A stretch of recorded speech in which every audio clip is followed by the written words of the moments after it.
Puji Tuhan.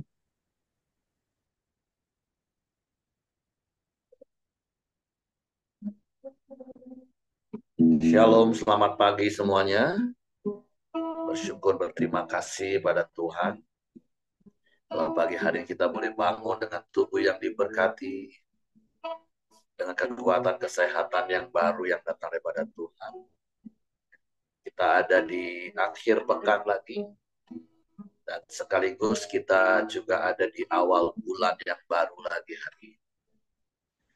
Sungguh kita bersyukur buat pemeliharaan Tuhan dalam hari-hari hidup kita. Dan kita percaya Dia ada di dalam hidup kita, sebab Dia adalah Alfa dan Omega. Sebab kita mau bersyukur buat pemeliharaan Tuhan, buat penjagaan, penyertaan, dan pemeliharaan Tuhan. Bapa, kami bersyukur, kami berterima kasih kepadamu pagi hari. Terima kasih buat penyertaan-Mu dalam hidup kami. Engkau selalu ada dalam hidup kami. Sebab Engkau Alfa dan Omega. Engkau yang awal dan yang akhir. Engkau yang ada dan akan selalu ada bersama dengan kami. Bersyukur buat sepanjang minggu ini Kau pelihara kami, Kau jaga berkati kami.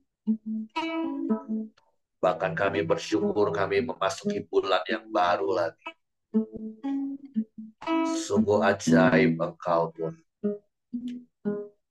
Sebab pagi hari ini kami berkumpul bersama-sama bersekutu, menaikkan pujian, syukur, penyembahan kepada-Mu. Sebab Engkau yang layak dipuji, Engkau yang layak disembah. Haleluya. Bersyukur, bersyukurlah, sebab Dia baik. Kasih-Nya pada kita teruskan setia, kita berkumpul memujikan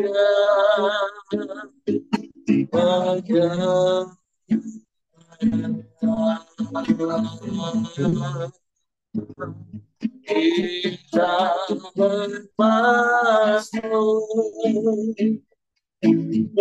meninggikan nama Yesus yang Alfa dan Omega, Dia yang pertama dan yang akhir, dalam puji dan syukur. Bersyukurlah,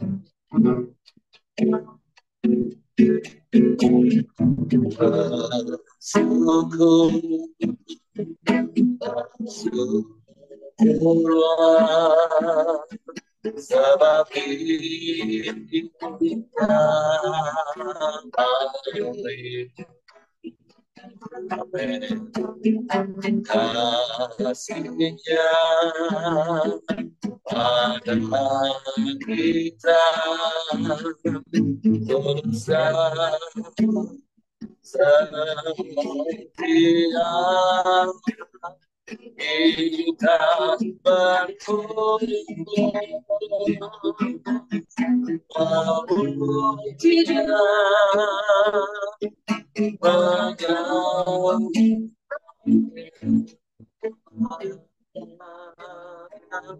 kita bermasuk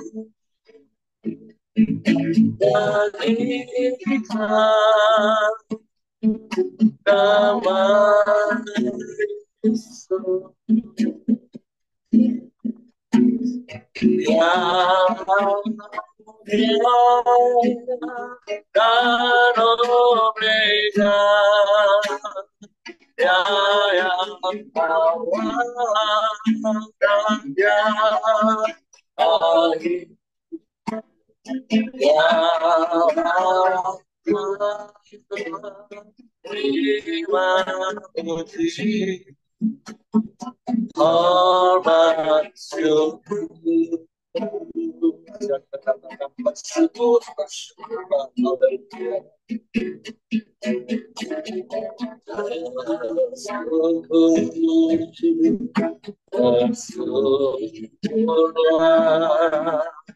selagi Dia. Amin. Kasihnya ada kita dosa Dia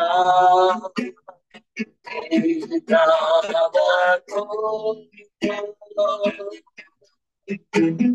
berkumpul kita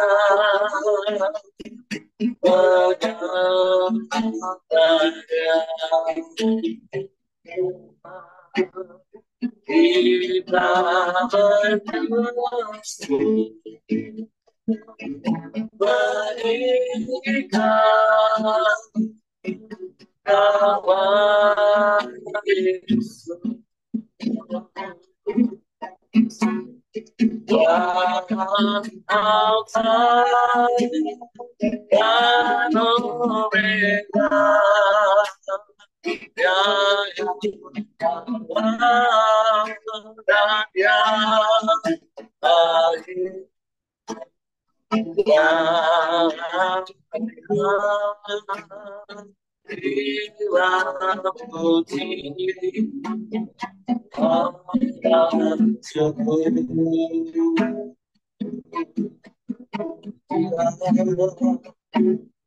Kita berkumpul memuji Dia, menyembah Dia.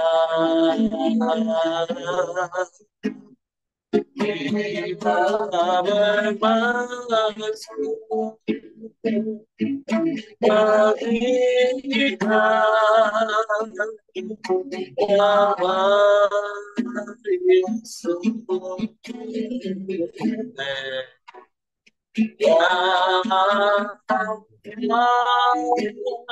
dan Omega, ya yang awal dan yang akhir, ya terima kasih hormat syukur.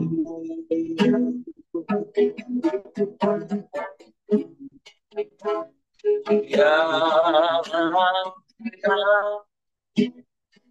terima puji hormat syukur. Amin, amin. Ya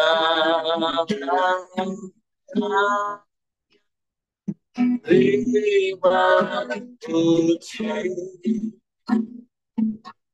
hormat syukur.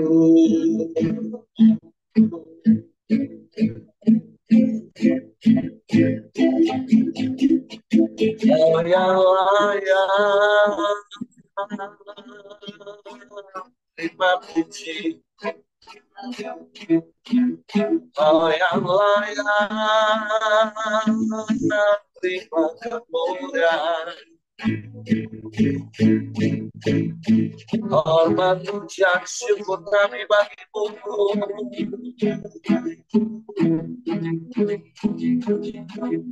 Sebab kau yang layak dipuji,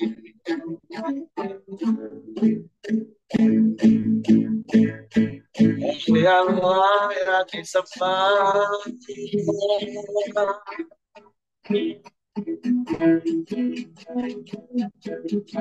layak ditinggikan.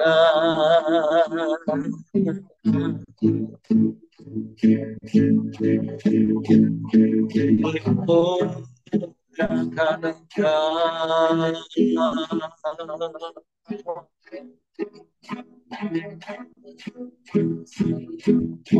sebab Engkau baik, sungguh baik, sangat baik dan amat baik. Selamanya kau baik.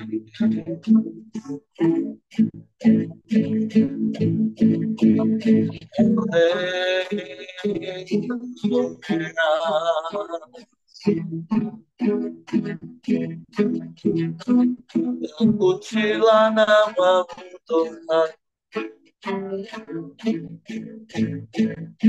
pujilah namamu Tuhan.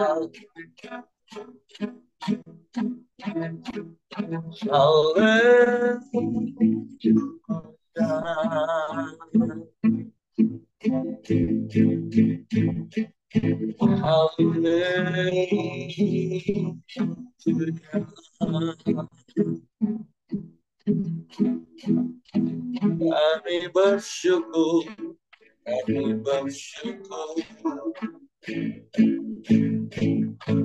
kami menyembah.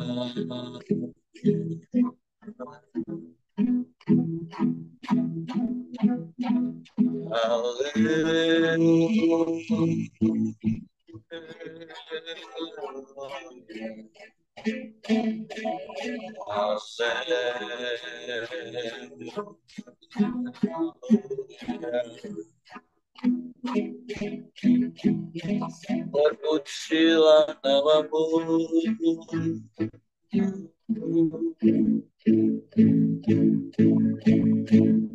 terpujilah namamu.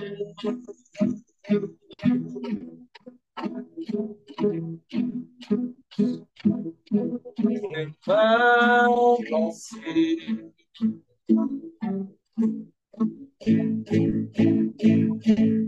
Terima kasih.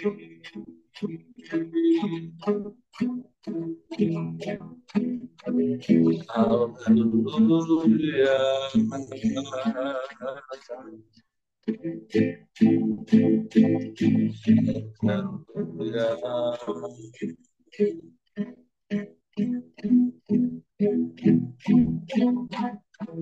Terpujilah namamu,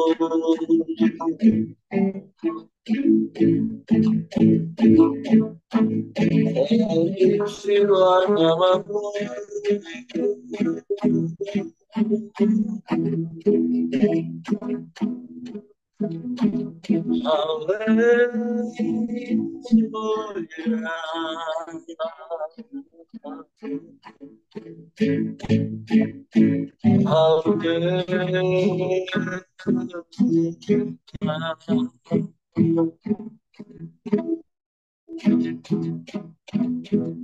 Mulialah namamu,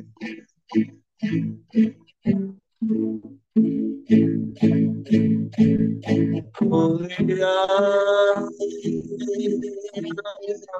namamu, sebab Engkau Alfa dan Omega, Engkau yang awal dan yang akhir, Engkau yang selalu ada bersama dengan kami. Sebab Kau Immanuel, Allah beserta kami. Kami aman di dalam-Mu, kami tenang bersama-Mu. Kau perlindungan yang teguh, kata benteng tubuh pertahananku, menara keselamatanku. Kau tanduk selamatku,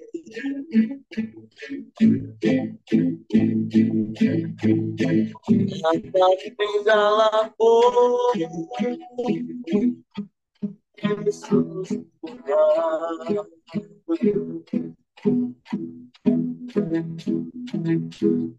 Haleluya, haleluya, haleluya. Terpuji terpuji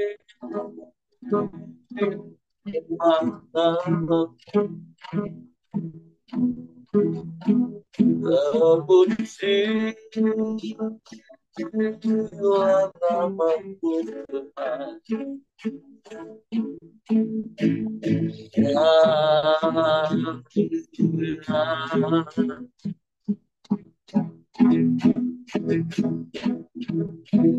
Syukur bagimu Allah.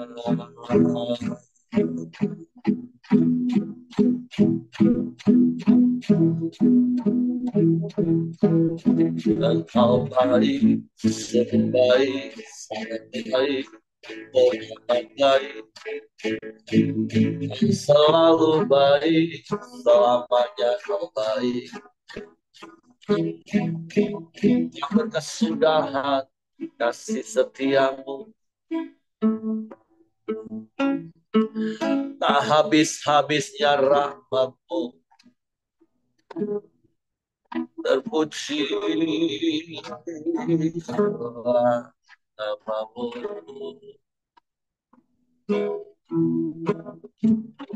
Haleluya,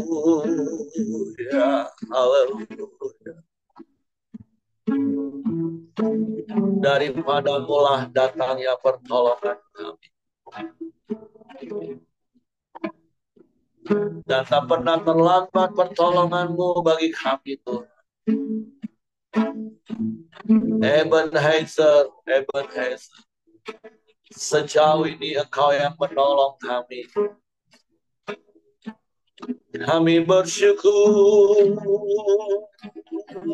kami bersyukur. Terima kasih.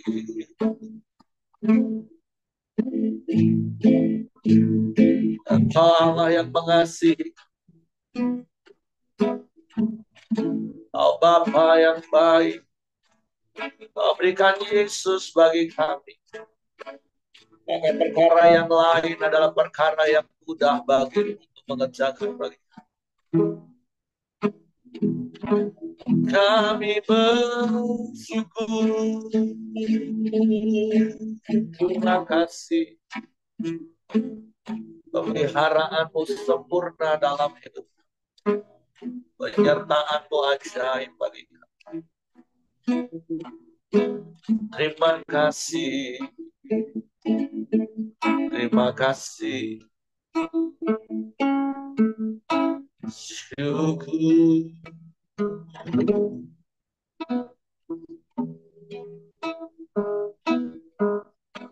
syukur.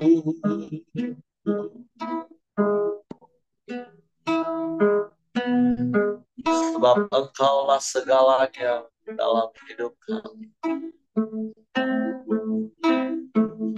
Engkau yang sungguh berarti bagi kami. Tidak ada yang lain selain Engkau. Hanya padamu hati kami percaya, dan hanya kepadamu kami mempercayakan seluruh hidup kami. Syukur, terima kasih. Engkau baik Tuhan.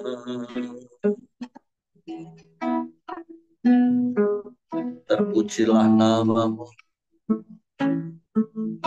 terpujilah namamu, terpujilah namamu.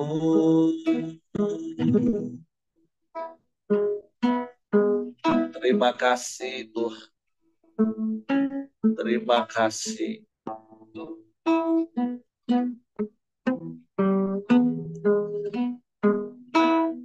Engkaulah segalanya bagi kami, dan tidak ada yang lain selain hanya Engkau. Engkau satu-satunya, tiada yang lain, hanya kepadamu hati kami percaya. Syukur, syukur, syukur. Terpujilah namamu Tuhan, terpujilah namamu. Engkaulah segalanya, hanya kepadamu kami berserah, sebab kami aman di dalam-Mu. Engkau tidak pernah meninggalkan kami. Engkau tidak pernah membiarkan kami. Sebab kami ada di dalam tangan, dalam pikiran-Mu, dalam hati-Mu, dalam rencana. Kami tidak pernah sendirian, sebab Engkau selalu bersama dengan kami. Engkau tidak pernah meninggalkan dan membiarkan kami. Kami bersyukur.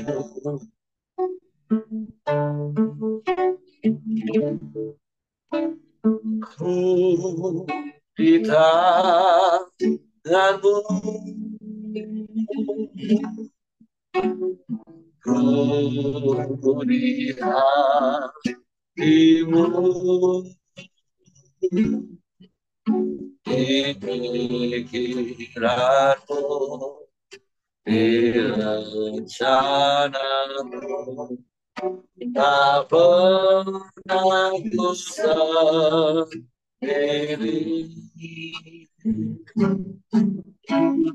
Ku di tangan-Mu,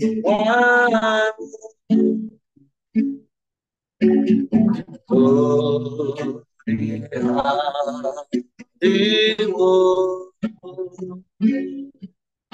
di pikiran-Mu, di rencana-Mu. Tak pernah ditinggalkan. Amin.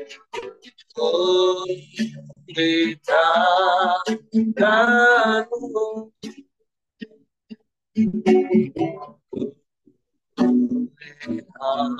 hati-Mu, di pikiran-Mu, di rencana-Mu. Tak pernah sendiri.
Sungguh Engkau tidak pernah meninggalkan kami.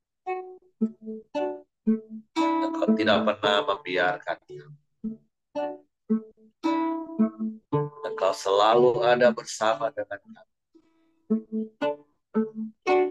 Engkau tinggal di dalam kami dan kami di dalam. Dan firman-Mu yang memimpin menuntun langkah hidup kami. Roh Kudus yang menolong dan menopang hidup kami. Pagi hari ini kami buka hati kami untuk firman. Roh Kudus, tolong kami untuk mengerti dan memahami firman. Sehingga kami percaya dan kami melakukannya dalam hidup. Dalam nama Yesus kami sambut firman. Haleluya, haleluya. Amin. Oke, silakan istriku. Shalom Bapak Ibu, selamat pagi. Shalom. Kita ada di renungan kita pagi hari ini di Yesaya pasal yang ke-53. Dan pagi ini adalah merupakan lanjutan perikop kedua dari Yesaya pasal yang ke-52. Kita baca dulu Yesaya pasal yang ke-52 di perikop kedua yang berjudul Hamba Tuhan yang menderita. Ada 3 ayat. Ayat yang ke-13. Sesungguhnya hambaku akan berhasil, ia akan ditinggikan, disanjung, dan dimuliakan. Seperti banyak orang akan tertegun melihat dia. Begitu buruk rupanya, bukan seperti manusia lagi, dan tampaknya bukan seperti anak manusia lagi. Demikianlah ia akan membuat tercengang banyak bangsa. Raja-raja akan mengatupkan mulutnya melihat dia. Sebab apa yang tidak diceritakan kepada mereka akan mereka lihat, dan apa yang tidak mereka dengar akan mereka pahami. Yesaya 53 ayat pertama. Siapakah yang percaya kepada berita yang kami dengar, dan kepada siapakah tangan kekuasaan Tuhan dinyatakan? Sebagai taruh ia tumbuh di hadapan Tuhan, dan sebagai tunas dari tanah kering. Ia tidak tampan, dan semarak pun tidak ada sehingga kita memandang dia, dan rupa pun tidak sehingga kita menginginkannya. Ia dihina dan dihindari orang, seorang yang penuh kesengsaraan dan yang biasa menderita kesakitan.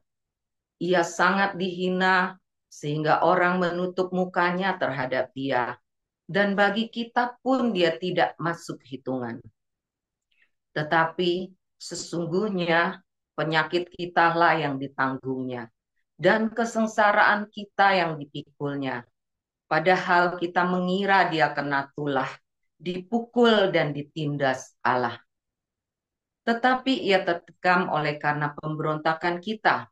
Dia diremukkan oleh karena kejahatan kita. Ganjaran yang mendatangkan keselamatan bagi kita ditimpakan kepadanya, dan oleh bilur-bilurnya kita menjadi sembuh. Ayat yang ke-6. Kita sekalian sesat seperti domba, masing-masing kita mengambil jalannya sendiri. Tetapi Tuhan telah menimpakan kepadanya kejahatan kita sekalian. Dia dianiaya, tetapi dia membiarkan diri ditindas dan tidak membuka mulutnya. Seperti anak domba yang dibawa ke pembantaian, seperti induk domba yang keluh di depan orang-orang yang menggunting bulunya, ia tidak membuka mulutnya. Sesudah penahanan dan penghukuman ia terambil, dan tentang nasibnya siapakah yang memikirkannya? Sungguh ia terputus dari negeri orang-orang hidup, dan karena pemberontakan umatku ia kena tulah. Ayat yang ke-9. Orang menempatkan kuburnya di antara orang-orang fasik, dan dalam matinya yang ada di antara penjahat-penjahat. sekalipun ia tidak berbuat kekerasan dan tipu tidak ada dalam mulutnya. Tetapi Tuhan berkehendak meremukkan dia dengan kesakitan apabila ia menyerahkan dirinya sebagai korban penebus salah. Ia akan melihat keturunannya, umurnya akan lanjut, dan kehendak Tuhan akan terlaksana olehnya. Sesudah kesusahan jiwanya, ia akan melihat terang dan menjadi puas. Dan hambaku itu sebagai orang yang benar akan membenarkan banyak orang oleh hikmatnya, dan kejahatan mereka dia pikul. Sebab itu aku akan membagikan kepadanya orang-orang besar sebagai rampasan, dan ia akan memperoleh orang-orang kuat sebagai jarahan, yaitu sebagai ganti karena ia telah menyerahkan nyawanya ke dalam maut, dan karena ia terhitung di antara pemberontak-pemberontak, sekalipun ia menanggung dosa banyak orang dan berdoa untuk pemberontak-pemberontak.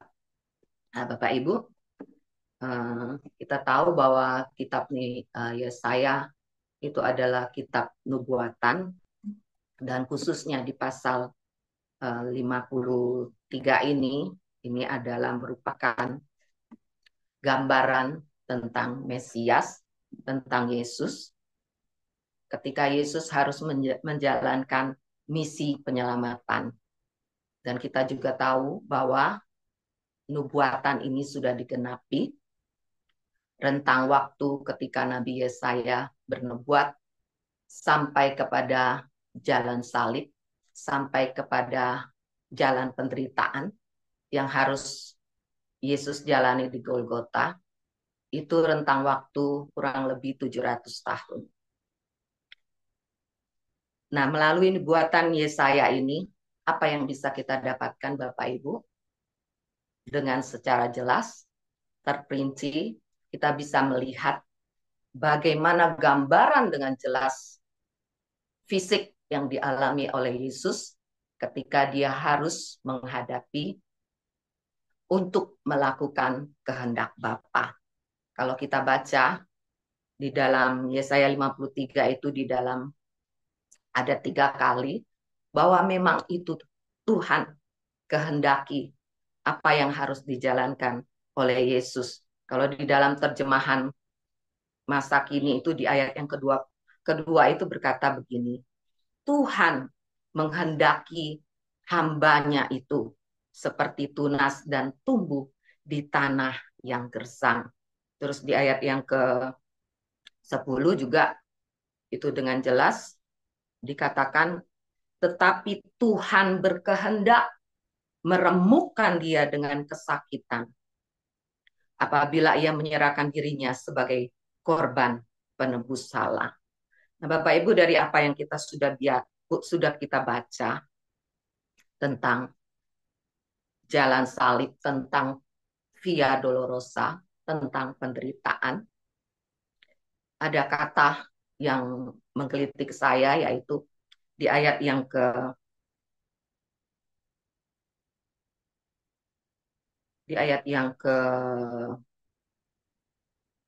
yang berkata ini loh, di ayat yang kedua, ia dihina dan dihindari orang, seorang yang penuh kesengsaraan dan yang biasa menderita kesakitan.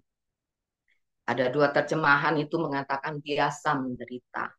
Tetapi kalau terjemahan bahasa Inggris itu artinya berkenalan. Kita tahu bahwa hal ini adalah pengalaman pertama bagi Yesus. Tetapi firman Tuhan mencatat dia biasa menderita. Kalau itu bukan kehendak Tuhan, firman Tuhan tidak akan mencatat itu menjadi hal yang biasa. Makanya dunia menganggap apa yang Yesus lakukan. Artinya apa? Dia lahir untuk menderita. Tidak ada Bapak Ibu di dunia ini orang lahir untuk menderita. Tetapi dengan kata-kata firman Tuhan yang mengatakan bahwa biasa menderita itu artinya memang dia lahir untuk menderita. Dan kita sama-sama tahu bahwa kedatangan Yesus memang untuk menjadi pendamai bagi dosa manusia, supaya hubungan yang terputus itu boleh kembali. Hubungan Allah dengan manusia itu boleh dipulihkan. Itulah misi penyelamatan yang Yesus kerjakan melalui gambaran dari nubuatan Yesaya pasal 53. Dunia menganggap itu adalah suatu kebodohan, kelemahan, dan kegagalan dari seorang manusia yang bernama Yesus. Dia 100% manusia. Dia mengalami penderitaan yang luar biasa. Yang sebagai manusia, dia punya pikiran, perasaan, dan kehendak manusia.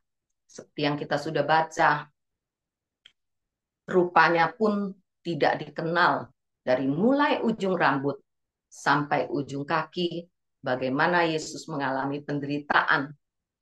Dalam perjalanan, dia harus menghadapi baik itu pengadilan dari bangsa Yahudi dan pengadilan dari pemerintahan Romawi yang akhirnya memutuskan harus dihukum. Hukuman yang paling hina pemerintahan Romawi adalah hukuman matinya, itu adalah disalib. Yesus yang tidak bersalah, dia harus dipersalahkan. Yesus yang tidak berdosa, dia harus menanggung dosa. Tetapi bagi kita, orang-orang yang mendapat kasih karunia, yang dimampukan oleh Roh Kudus untuk mengaku bahwa Yesus juga Tuhan, ini bukanlah suatu kebodohan, tapi ini merupakan, kita boleh melihat kasih yang sempurna yang sudah dinyatakan melalui pengorbanan Yesus, dan juga kuasa pengampunan yang besar dari Bapa bagi kita sehingga kita tidak perlu menanggung dosa, dan juga menyatakan kemuliaan yang sejati yang diberikan kepada Yesus. Nah, ada 3 poin yang bisa kita teladani dari Yesus. Poin yang pertama adalah Bapak Ibu, Yesus taat melakukan kehendak Bapa. Seperti yang sudah saya katakan bahwa firman Tuhan 3 kali pada pagi hari ini, bahwa Tuhan Allah menghendaki Yesus melakukan itu semua. Dan kita boleh meneladani untuk kita taat melakukan kehendak Bapa. Di poin yang kedua, Yesus itu menjadi pendamai. Dia tidak berdosa dijadikan dosa, supaya hubungan Bapa dan hubungan kita manusia itu dipulihkan. Dan poin yang ketiga adalah Yesus adalah pribadi yang tegar. Kalau kita baca di ayat yang ke-7,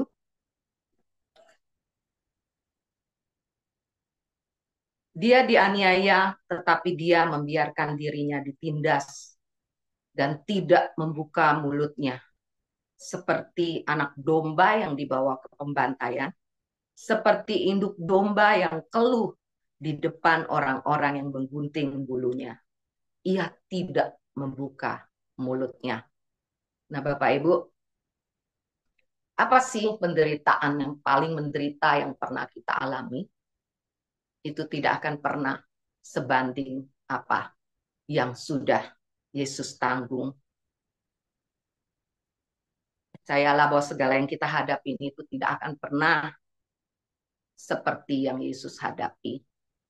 Tetapi yang menjadi penghiburan kesukaan bagi kita adalah ketika Yesus mengalami itu semua, setiap cambukan, setiap dagingnya yang terkoyak, itu merupakan penggambaran dari setiap sakit penyakit yang boleh ada di dunia ini. Dan firman Tuhan jelas mengatakan seperti yang kita baca, oleh bilur-bilurnya kamu menjadi sembuh. Itu sangat hal yang luar biasa Bapak Ibu. Jadi Allah yang kita sembah, Allah yang kita percayai bahwa dia akan menggenapi setiap janjinya. Dan melalui Yesus, janji itu pun sudah digenapi. Dan percayalah, sampai saat ini pun janji-janji itu tetap digenapi. Yesus yang sudah menanggung setiap dosa, Yesus yang sudah menanggung setiap sakit penyakit, salib yang merupakan pertukaran. Jadi apapun yang kita hadapi saat ini, kita mau belajar juga kepada teladan Yesus. Kuatlah Bapak Ibu, tegarlah. Itu tidak sebanding. Tetapi apa yang kita rasakan, penderitaan apapun yang kita rasakan, itu sudah Yesus alami semua. Dan dia sungguh sangat mengerti apa yang kita alami. Nah itulah Bapak Ibu yang bisa saya sampaikan. Mari kita belajar kepada teladan Yesus. Kita mau terus melakukan kehendak Bapa dalam setiap hidup kita. Kehendak Bapa bagi Yesus, dia harus menderita. Dia harus disalib. Dia harus menanggung dosa. Tapi bagi kita, kita tahu juga salah satu kehendak Bapa adalah supaya semua orang tidak binasa. Biarlah melalui hidup kita, kita boleh melanjutkan kehendak Bapa supaya dengan amanat agung, supaya setiap orang boleh mengaku Yesus sebagai Tuhan. Setiap lutut boleh menyembah kepada Sang Juru Selamat. Tuhan Yesus memberkati Bapak Ibu. Saya kembalikan pada suami saya. Oke, terima kasih istriku. Jadi biarlah melalui pembacaan kita di Yesaya 53 ini, yang tentu diawali dari perikop di pasal 52, ayat yang ke-13 dari kalau nggak salah, 12. Kita mau mengenang, mengingat, bahkan menghayati setiap hari karya salib dalam hidup kita. Makanya seperti yang pernah Yesus katakan, kalau engkau mau mengikut aku, maka setiap hari engkau harus menyangkal diri dan memikul salib. Ya, seperti mungkin berkali-kali saya katakan, berbicara tentang memikul salib itu bukan berarti kita harus menderita Bapak Ibu. Tapi memikul salib setiap hari itu artinya kita mau mengingat terus karya salib. Kemanapun kita melangkah, kita mau ingat bahwa kita ini sudah ditebus. Kita ini sudah diselamatkan. Dosa kita sudah dihapuskan. Jadi jangan lagi berbuat dosa. Dengan apa? Ya dengan kita menyangkal diri, menyangkal keinginan daging kita setiap hari juga. Ketika iblis menipu, menggoda untuk kita kembali melakukan perbuatan-perbuatan dosa, memunculkan lagi manusia lama kita. Maka dua hal itu yang Yesus katakan, kalau kau mau ikut aku, kalau kau mau tiru aku, artinya kita kan mau jadi serupa seperti Kristus. Kita mau meniru, melakukan apa yang Yesus lakukan. Yesus katakan, ya sangkal diri, pikul salib. Nah, jadi karya salib itu harus kita pikul terus setiap hari, setiap saat dalam hidup kita. Sehingga kita terus ingat hidup kita ini sudah ditebus. Betapa Yesus sudah menderita bagi kita. Sekalipun seharusnya dia nggak harus lakukan itu. Karena bukan dia yang bersalah, bukan dia yang berdosa. Tapi Yesus lakukan itu yang pertama karena itu kehendak Bapa. Dan Yesus belajar taat, maka seperti tadi saya katakan, ya kita juga belajar taat melakukan kehendak Bapa.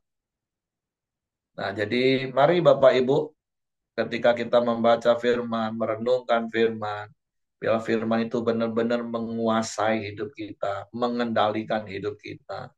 Sehingga kita bukan hanya sebagai pendengar atau pembaca firman, tapi kita benar-benar mengerti, memahami, percaya, dan otomatis kita lakukan. Jadi secara khusus sekali lagi, kalau bicara tentang Yesaya 53, yang adalah nubuatan tentang apa yang akan dialami oleh Yesus 700 tahun kemudian, dan bagi kita itu sudah terjadi 2000 tahun yang lalu, ya tentunya kita mau bersyukur, kita mau berterima kasih. Dan kitab Ibrani katakan begini, dia yang dapat menolong kita yang sedang ada dalam pencobaan, karena dia juga telah mengalami. Jadi seperti istri saya tadi katakan, kalaupun hari ini kita sedang mengalami penderitaan secara daging, mari tetap bertahan, tetap percaya, karena penderitaan yang kita alami itu belum sebanding dengan apa yang Yesus alami. Dia dijadikan begitu hina. Dia di, di berada di antara para pemberontak, di antara penjahat, padahal dia bukan penjahat. Dia tertikam bukan karena kesalahannya, tetapi kesalahan kita. Dia diperlakukan gak adil, bukan karena apa yang dia buat, tapi semua karena kita. Kenapa kita harus marah ketika kita baru merasa diperlakukan gak adil oleh orang? Kita baru merasa diperlakukan gak adil oleh keadaan. Kita mau bersungut-sungut, kita mau marah. Walaupun terkadang apa yang kita alami, ya karena memang kita alami sebagai akibat dari apa yang kita buat. Nah, Yesus enggak, Bapak Ibu. Yesus menanggung itu semua bukan karena akibat dari apa yang dia buat, bukan. Tapi karena dia mau belajar tunduk dan taat melakukan kehendak Bapa. Jadi tentu saya percaya Bapak Ibu baca ulang ayat-ayat ini, renungkan secara pribadi, tentu akan ada begitu banyak hal yang Tuhan bisa ngomong secara pribadi dengan kita, secara spesifik dengan apa yang sedang menjadi pergumulan dalam hidup kita. Jadi ada begitu banyak hal yang bisa kita syukuri ketika kita baca Yesaya 53. Karena kita tahu nubuatan ini sudah digenapi 2000 tahun yang lalu. Dan tentu menjadi sebuah pembelajaran dalam hidup kita. Walaupun hari ini kau sepertinya sedang mengalami penderitaan secara daging, percayalah Yesus sanggup, Yesus mampu, karena dia juga sudah melewati hal yang jauh lebih buruk dari apa yang kita alami hari ini. Ketika engkau merasa diperlakukan gak adil, ingat ketika dia dicaci maki, dia nggak membalas dengan caci maki. Sekalipun dia mampu, itu yang lebih berat Bapak Ibu. Kalau kita tertindas, terus kita memang nggak mampu melawan, rasanya sakit Bapak Ibu. Iya, sakit. Saya tahu. Tapi ketika kita ditindas dan kita tahu kita ini sebenarnya mampu melawan, tapi kita harus taat nggak melawan, itu jauh lebih sakit. Benar, itu jauh lebih sakit Bapak Ibu. Kalau kita tertindas dan kita sadar kita nggak bisa melawan, sakit. Saya tahu itu sakit sekali lagi. Tapi ketika kita tertindas dan kita tahu seharusnya kita bisa melawan, tapi kita nggak mau melawan karena Tuhan ngomong suruh sabar. Tuhan suruh ampuni. Itu memang nggak gampang. Itu lebih sakit lagi. Tapi ingat, Yesus bisa lakukan itu. Dan kasih yang sudah Yesus curahkan dalam hidup kita. Harusnya kasih itu yang memampukan kita. Bersyukur dalam segala keadaan. Ketika diperlakukan gak adil. Ketika seharusnya kita bisa melawan, tapi kita harus tetap sabar. Ketika kita bisa dan mampu punya kekuatan ke otoritas untuk kita melawan, tapi kita harus mengampuni. Wow, itu hanya karena kasih Tuhan yang memampukan dalam hidup kita. Kalau bukan karena kasih Tuhan, Bapak Ibu, siapa kita? Tapi sekali lagi, mari kita bersyukur Yesus lakukan itu semua. Bahkan Paulus katakan kepada jemaat di Roma, Yesus lakukan itu pada waktu kita ini masih berdosa. bukan karena waktu kita melakukan hal yang baik dan benar. Jadi mari, come on, renungkan pasal ini, dan kemudian fahami pasal ini, dan praktekkan dalam hidup kita. Jadi itu saja yang ingin saya tambahkan dari apa yang tadi saya sudah sampaikan. Dan sekali lagi, saya berdoa, saya mendorong Bapak Ibu membaca lagi, renungkan lagi ayat-ayat ini sepanjang hari ini. Dan kau akan dapatkan ada begitu banyak kebenaran yang akan memerdekakan hidupmu. Yang mungkin selama ini rasanya engkau berat mengalami hidup, tapi ketika engkau mengerti kebenaran itu memerdekakan, kata firman Tuhan. Engkau akan lega walaupun engkau harus mengampuni. Engkau akan lega sekalipun engkau harus sabar, menanggung segalanya. Karena engkau tahu, Yesus teladanmu itu sudah lebih dahulu melakukan. Dan kasih yang memampukan dia melakukan itu sudah dicurahkan dalam hidup kita. Oke, terima kasih. Itu saja yang mau saya tambahkan. Silakan Bapak Ibu kalau mau tambahkan sesuatu. Ya, izin ya Pak Heri. Saya dapatkan begini. Eh, Teladan Tuhan Yesus, ya, ketaatan Tuhan Yesus dan penderitaan yang dialami Tuhan Yesus itu tidak sebanding. Kita ini menderita sedikit aja udah, ya, reaksi kita saya bilang berlebihan ya. Tapi kita pada zaman kita itu seperti itu. Nah, saya melihat anak-anak muda itu lebih lembek lagi sekarang. Iya, saya jadinya, aduh gimana ya, kalau anak-anak muda lembek itu, dia tidak akan tahan menghadapi ujian-ujian hidup. Nah, itu sebabnya kadang saya itu eh, bagaimana supaya mereka itu bisa tahan uji gitu ya.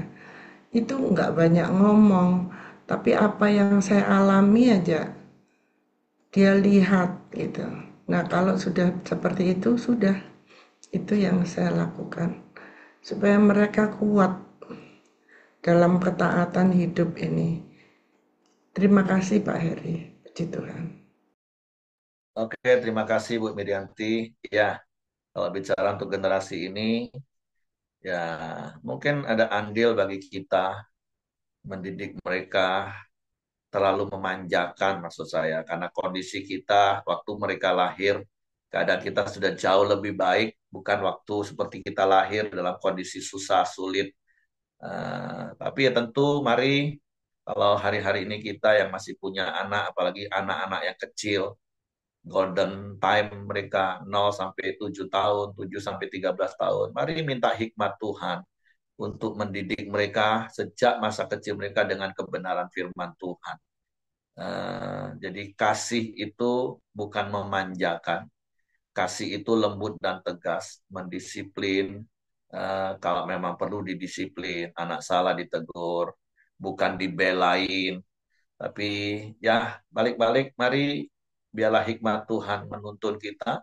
Dan kalau kita masih punya anak hari ini, ya tentu arahkan mereka kenal Tuhan, berharap percaya kepada Tuhan, dan jangan salah didik. Ya berkali-kali saya sering ngomong, syukur saya puluhan tahun yang lalu bertobat. Dulu di awal-awal punya anak, saya selalu ngomong dengan mereka, Papa dulu susah ya, Papa nggak mau kalian susah. Sehingga seakan-akan berusaha eh, dengan berlebihan mempermudah hidup mereka. Bukan hanya dengan fasilitas contoh-contoh kecil. Anak mau buka botol minum, mereka kesulitan, kita nggak sabaran, kita beresin. Mereka nggak bisa lakukan apapun, baru belum coba pun kita sudah langsung ambil alih. Sehingga generasi ini benar-benar jadi generasi yang nggak bisa apa-apa. Karena kita salah, kita pikir kita sayang. Tapi ya tentu sekali lagi, saya katakan saya bersyukur, saya bertobat. Anak-anak harus tahu arti menderita. Karena seperti istri saya tadi, Yesus lahir ya memang biasa menderita. Bukan kita mau siksa anak, Bapak Ibu, bukan. Tapi anak-anak harus biasa akrab dengan apa yang namanya menderita. Dia harus belajar ambil tanggung jawab seperti Yesus berani ambil tanggung jawab sekalipun menderita. Jangan semua harus kita yang pikul orang tua. Izinkan mereka mengalami penderitaan, tentu terukur dan terencana ada batasnya. Kena hujan dikit, waduh sudah panik orang tua. Dulu kita malah main hujan. Itu contoh-contoh kecil saja Bapak Ibu. Jadi kalau yang masih punya anak, ya jangan salah didik anak sehingga anakmu jadi generasi stroberi. Tapi bawa dia dari kecil tahu mengenal Tuhan, tahu bertindak, tahu bersikap dengan benar. Oke, terima kasih untuk tambahannya Bu Mirianti. Saya serahkan kembali kepada Hengki. Ya, terima kasih Pak Heri. Mari kita masuk dalam doa kita di pagi hari ini. Bapak yang baik, kami bersyukur buat kebaikan-Mu ya Tuhan. Setiap kami bisa bangun di pagi hari ya Tuhan dengan keadaan yang baik dan sehat ya Bapak. Terima kasih juga kebenaran firman-Mu ya Tuhan, yang mengingatkan kami buat pengorbanan-Mu atas hidup setiap kami ya Bapa. Terima kasih ya Tuhan, kami telah merenungkan Tuhan pengorbanan-Mu di pagi hari ini ya Bapa. Begitu Engkau mengasihi setiap kami ya Tuhan. Kami mau Tuhan hidup lebih lagi ya Tuhan untuk mengenal Tuhan dan menjadikan Tuhan satu-satunya Tuhan dalam hidup kami ya Bapa. Terima kasih ya Tuhan buat pengorbanan-Mu, buat karya-Mu ya Tuhan, untuk setiap kami memiliki hidup yang kekal dan juga mendapatkan pengampunan yang daripada Engkau ya Bapa. Terima kasih dan juga buat Ibu Pichen yang telah menyampaikan kebenaran-Mu. Tuhan juga terus berkati Ibu Pichen dan terus tambahkan hikmat-Mu atas Ibu Pichen dan juga Tuhan berikan kesehatan, kekuatan yang daripada Engkau ya Bapa dan juga Pak Heri dan juga anak-anaknya dimanapun berada ya Tuhan. Dan juga setiap kami yang hadir di pagi hari ini juga Tuhan, Tuhan juga terus berkati kami ya Bapa, baik suami kami, istri kami, anak-anak, menantu, dan cucu kami juga ya Bapa. Tuhan terus berkati ya Tuhan, Tuhan terus ada di tengah-tengah keluarga kami. Tuhan yang terus memberikan setiap keluarga kami penuh damai-Mu, penuh sukacita-Mu. Kesehatan yang terbaik juga Tuhan curang kepada keluarga kami ya Tuhan. Terima kasih ya Tuhan, dan juga apapun usaha pekerjaan kami, Tuhan juga terus berkati ya Bapa. Terima kasih ya Tuhan, kami bersyukur buat kebaikan-Mu, dan juga kami juga terus berdoa buat Ibu Cia-Cia, biarlah Tuhan terus memberikan kesehatan dan pemulihan hari demi hari lebih baik ya Tuhan. Dan juga hamba berdoa buat hamba dan istri yang saat ini sedang mau melakukan pengobatan di Jakarta ya Tuhan. Biarlah Tuhan juga melancarkan setiap administrasi yang kami butuhkan di Jakarta ini ya Tuhan. Tuhan cukupkan semuanya ya Bapa. Dan juga dari pihak asuransi akan mengasisikannya ya Tuhan. Tuhan tolong, terima kasih ya Tuhan. Kami serahkan pengobatan kami di Jakarta ini bersama istri dilancarkan dalam nama Tuhan Yesus ya Bapa. Terima kasih ya Tuhan. Kami juga terus berdoa buat bangsa dan negara kami Indonesia. Tuhan terus membawa bangsa ini hari demi hari lebih baik ya Tuhan. Biarlah bangsa ini dipenuhi damai sejahtera-Mu, sukacita-Mu, dan berkat-Mu yang melimpah-limpah atas bangsa ini ya Tuhan. Kami berdoa buat setiap pemulihan perekonomian, Tuhan. Bawa bangsa ini hari demi hari lebih baik ya Tuhan. Dan juga setiap kebijaksanaan-kebijaksanaan pemerintah yang diambil Tuhan, biarlah terus untuk mensejahterakan rakyat Indonesia ya Tuhan. Dan juga setiap pulau-pulau, kota-kota, sampai ke setiap desa-desa Tuhan akan uh, merasakan bahwa kemajuan dari bangsa ini ya Bapa. Terima kasih ya Tuhan, berkati juga pemerintahan yang ada dari presiden sampai ke jajaran yang terendah ya Tuhan. Terima kasih, kami serahkan bangsa dan negara kami Indonesia ini ke bawah tangan kuasa-Mu ya Tuhan. Mari kita masuk dalam doa Bapa kami. Bapa kami yang di surga, dikuduskanlah nama-Mu, datanglah kerajaan-Mu. Jadilah kehendak-Mu di bumi seperti di surga. Berikanlah kami pada hari ini makanan kami yang secukupnya. dan ampunilah kami akan kesalahan kami, seperti kami juga mengampuni orang yang bersalah kepada kami. Dan janganlah membawa kami ke dalam pencobaan, tapi lepaskanlah kami daripada yang jahat. Karena Engkau yang punya kerajaan dan kuasa dan kemuliaan sampai selama-lamanya. Amin. Bu Pican silakan. Bapa, kami bersyukur buat kasih karunia-Mu. Kami boleh percaya Yesus dan kami boleh tetap mengambil keputusan untuk tetap setia mengiring kepada Yesus sebagai Tuhan dan Juru Selamat hidup kami. Kami bersyukur buat hari yang baru ini, ketika kami masuki pagi hari ini, biarlah kami boleh masuki hari baru ini bersama dalam penyertaan Tuhan. Kau yang menjaga melindungi kami Tuhan. Tutup bungkus kami semua dengan kuasa darah Yesus dan pasukan malaikatmu yang berkawal memagar menyertai keluar masuk kami kemanapun kami pergi dan melangkah. Biarlah kami boleh bertemu dengan orang-orang yang membutuhkan Engkau dan lewat hidup kami nama Tuhan saja yang dipuji dipermuliakan dan kerajaan-Mu semakin diperluas di kota Jambi ini. Terima kasih Bapa, terpujilah namamu, biarlah kebajikan dan kemurahan-Mu saja yang mengikuti kami sepanjang umur hidup kami. Di dalam nama Tuhan Yesus Kristus kami alaskan setiap doa kami. Amin. Oke, semangat pagi, selamat beraktivitas, Tuhan memberkati. Izin live Pak Eri. Oke, Bu. Halo, Pi.